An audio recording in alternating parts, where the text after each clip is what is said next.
Tous les écrivains ont un gratte-à-dos. C'est mon gratte-à-dos. Le gratte-à-dos sert à se gratter le dos. Les écrivains se grattent le dos avec leur gratte-à-dos. Quand tu te grattes le dos, c'est pas que les idées viennent, c'est que tu vas les chercher un peu plus bas. Avec le gratte-à-dos, les idées remontent dans le cerveau. C'est l'utilité pour les écrivains du gratte-à-dos. Je me penche parce que j'ai mis l'appareil un peu bas, donc si je me penche, ça va. Vous savez, ou peut-être vous savez pas, que j'écris depuis assez longtemps un livre qui s'intitule « Mon maître en écriture ». Et ça parle de quoi? Ça parle de mon maître en écriture. Et c'est un livre que j'écris à mesure, je le fais imprimer, juste pour moi, pour l'instant, et je le relis, et un jour, quand je considérerai qu'il sera terminé, alors à ce moment-là, j'en ferai un livre pour tout le monde, mais il n'est pas encore temps. Alors dans ce travail que j'intitule « Mon maître en écriture », et de qui je parle? De mon maître en écriture, me dit il y a longtemps, et je raconte l'histoire suivante. Je disais, mais on se tutoyait. Et quand t'as pas d'idée, il me disait, prends une chaise. J'ai une chaise. Mais tu prends une chaise, tu t'assois sur la chaise, tu poses tes mains là sur tes genoux. J'ai dit, et alors? J'ai pas d'idée pour autant. Il me dit, mais alors tu attends, simplement tu laisses le temps venir. Tu restes sur la chaise, les mains sur tes genoux, et quand l'idée vient, alors tu te lèves, tu vas l'écrire. Et j'ai dit, mais ça ferait juste une idée comme ça, parce que tu seras resté longtemps sur la chaise. Ensuite, tu retournes t'asseoir sur la chaise, et une autre idée viendra. Il disait, sois bien attentif, bien poser les mains sur les genoux, là, quand tu attends sur ta chaise, disait mon maître en écriture. Je cherchais donc, quand tu cherches et que tu trouves pas, qu'est-ce que je cherche? Je cherchais une image, une vague image, une voie ferrée, et puis je savais que c'était au Québec, vers Baie-Saint-Paul, je savais à peu près la période, je voyais donc une sorte de pick-up truck, camion, ils disent tout simplement, pick-up truck, là, le ram, là, mais ils avaient remplacé les roues par des roues en fer et posé ça sur les rails, c'est-à-dire que pouvait aller tout droit jusque sur les rails, mais tu savais pas où ils terminaient les rails. Puis là-bas, est-ce que ça tournait, est-ce qu'ils repartaient en marche arrière, j'en sais rien. Peut-être en général sur les rails, t'as aussi des plaques tournantes. Enfin, j'en sais rien. Je voyais juste là la ligne, la voie de chemin de fer qui s'en allait. La forêt, le ciel. J'avais un mauvais appareil, alors évidemment le ciel est surexposé, le reste, maintenant tu regrettes aussi, t'as des fantasmes, tu dis, faudrait que je refasse ma vie pour retourner dans tous ces endroits, oui, mais est-ce qu'il y a encore le pick-up truck sur la ligne de chemin de fer qui pouvait rouler tout droit, mais jamais s'écarter des rails, j'en sais rien moi. Je la trouvais plus, cette photo. Et puis là, je trouve, je vais voir archives, je trouve un truc qui s'appelle OLN. OLN. J'ouvre 113 images. Et j'ai retrouvé l'image que je cherchais. Elle était là, dans le dossier OLN. Et là, je m'en suis souvenu à ce moment-là. Sur Lightroom, j'avais ouvert en mode bibliothèque. Donc, j'ai vu les 113 images. Il y avait Moncton aussi. Et j'avais ouvert à l'époque un blog qui s'appelait Ouvert la nuit. À cette époque, on ouvrait des blogs dont l'idée c'était qu'il n'y avait aucun lien qui menait vers eux. Et je me souviens, j'avais acheté une espèce de sauvegarde. Alors dans le Canada, non Québec, c'était les réserves indiennes qui faisaient ça. Ils avaient des dérogations, donc ils proposaient des hébergements. Et là, sur cet hébergement, j'avais créé ce blog. Et figure-toi que le blog, plouf, disparu. Ouvertlanuit.net, disparu. Mais j'avais cette archive des 113 photos. Et puis après, là, je me suis dit, mais ça veut dire que tu avais raconté 113 histoires, et sont où tes histoires? Est-ce que la photo peut avaler l'histoire qu'elle est avec. Peut-être on peut coder un texte à l'intérieur d'une image, mais c'est pas le cas. Je m'amusais pas à ça à cette époque-là. Donc, il n'y a rien d'autre, sauf que j'ai ce dossier, est-ce que je l'efface, est-ce que je l'efface pas. OLN, 113 images, qu'il devait y avoir 113 histoires. Elles sont parties où? Les histoires qu'on a écrites et qui sont parties comme ça. Là, j'étais en train de réfléchir. Des fois, tu préférerais pas réfléchir, et puis ça te prend comme ça, tu réfléchis. Je pensais à quelque chose qui me concerne, mais dont j'aurais pas aimé que, au-delà de moi, ça se sache. Si tant est que toi-même, tu saches les choses qui te font pas envie de savoir, mais ça, c'est une autre direction de problème. Donc, je réfléchissais à cause de cette histoire qui te passait là, mais ça, j'aurais pas envie que ça se sache, tu disais, des fois t'aurais bien envie de raconter des choses qui te concernent, mais ça intéresse personne de toute façon, ça protège, mais ça, même si tu racontais là à des gens, t'aimerais pas le raconter. Et d'un coup tu te dis, mais est-ce qu'il y en aurait pas d'autres? Puis on vient une autre, puis on vient une autre, et tu réfléchis, tu secoues un peu ta tête, tu réfléchis, tu tournes ta tête un peu de l'autre côté, tu secoues un peu ta tête, et puis hop là, ça continuait, puis hop là, tu resecoues ta tête, et puis ça revenait d'encore plus loin, et là, du coup, je me suis pris à penser, de la même façon que tu fais ce livre qui s'appelle Mon maître d'écriture. Maintenant, j'en suis là en ce moment. Je fais des livres que j'imprime à un exemplaire, pour moi tout seul, et quand je les ai réaugmentés en fichier, je l'élimine, je refais un fichier que je fais retirer à un exemplaire. J'ai une bibliothèque de livres qui sont uniquement des livres à un exemplaire pour moi tout seul, et ça me convient parfaitement. J'ai renoué avec l'écriture, avec la littérature, avec la publication, avec l'édition. Et je me suis dit, ce livre sera la liste tout entière, en remontant le plus loin possible, de toutes les choses qui te reviennent et dont tu n'aimerais pas que personne les sache. Est-ce que vous l'avez fait pour vous? Dites-moi. Bon, alors c'était un petit peu de la même façon, sur le même procédé. J'étais en train de penser à... Tu te disais... Quoi, tu te disais ça... Mais justement, ça, je m'en souviens plus. Et tu continues, ça, je m'en souviens plus. Évidemment, ça s'arrête. Tu fonctionnes pas trop, parce que ça, je m'en souviens plus. Mais il y avait plusieurs choses comme ça qui revenaient, et ça, je m'en souviens plus. Alors, c'est parti à dire, monter comme ça, la liste de ce dont tu te souviens plus. Tu te souviens plus de... Et ça, je m'en souviens plus.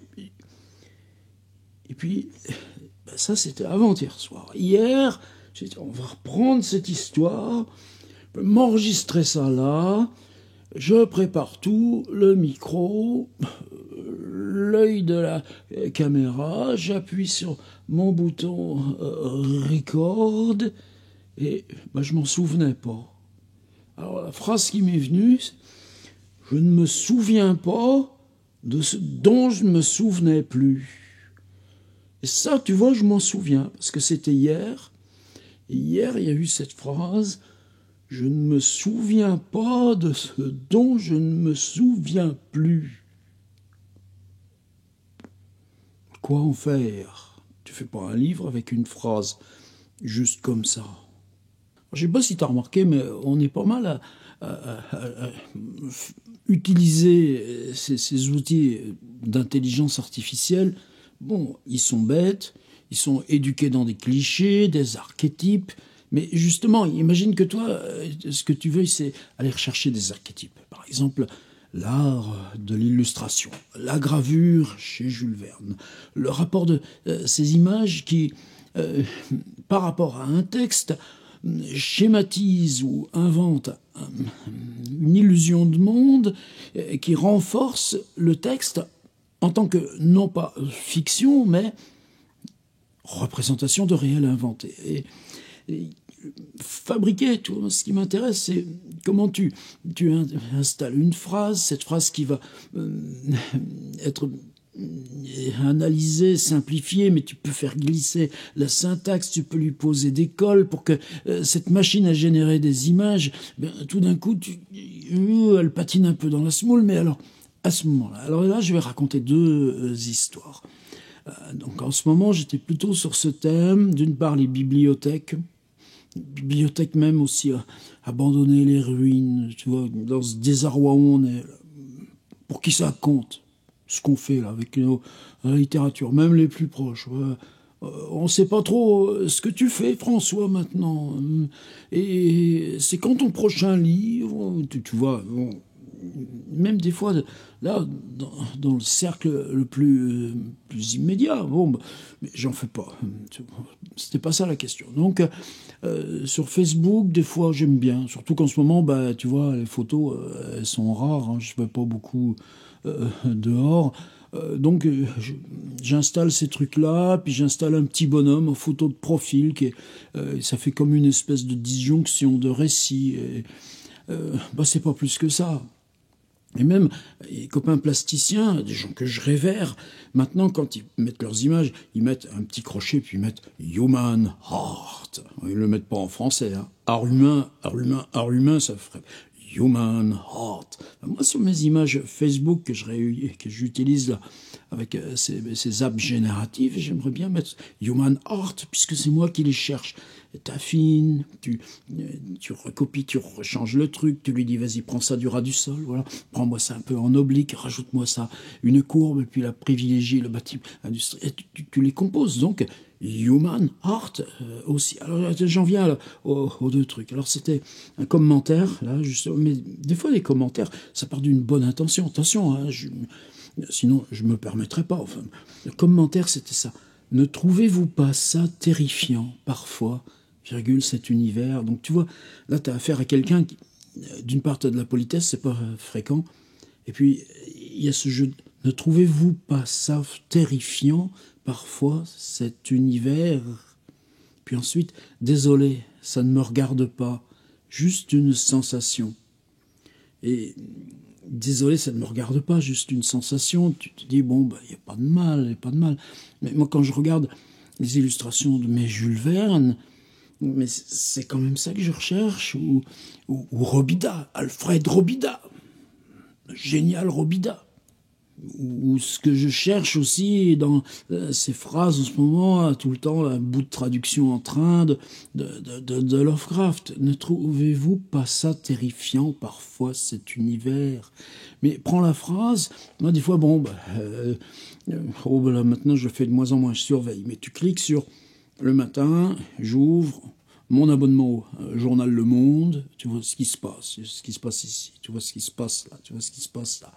Après, je prends le New York Times, je suis abonné aussi, tu vois ce qui se passe ici, tu vois ce qui se passe là. Ne trouvez-vous pas ça terrifiant parfois, cet univers? Ces images, tu vois, c'est ça qui est bien, c'est que t'as pas besoin de dire aux copains plasticiens, tu peux pas m'envoyer une image où tu vas pas les recopier tout le temps, là, ces images sous droit, tiens, je vais prendre un Charles Schiller, je vais prendre... Non, là, tu fabriques, là, ne trouvez-vous pas ça terrifiant, parfois, cet univers? Mais moi, c'est plutôt... Tu repousses les bords de ce qui terrifie. Ce qui terrifie, c'est quand tu ouvres le journal.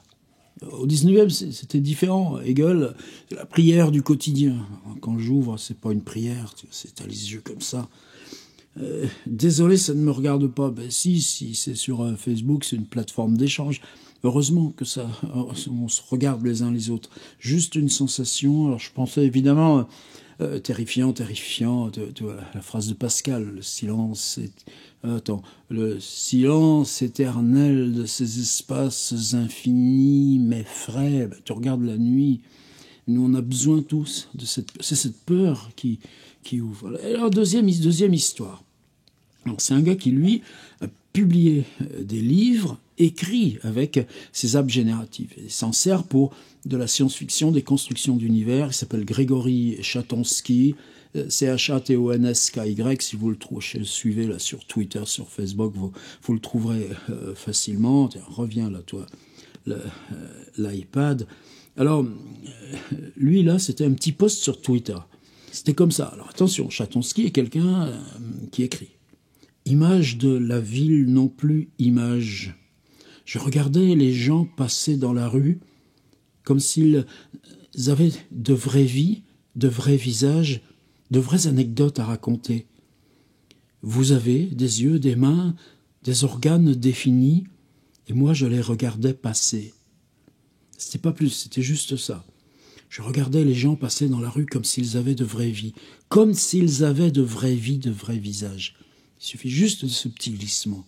Puis ensuite, de vraies anecdotes à raconter. T'as oublié le comme si. Et puis, vous avez des yeux, des mains.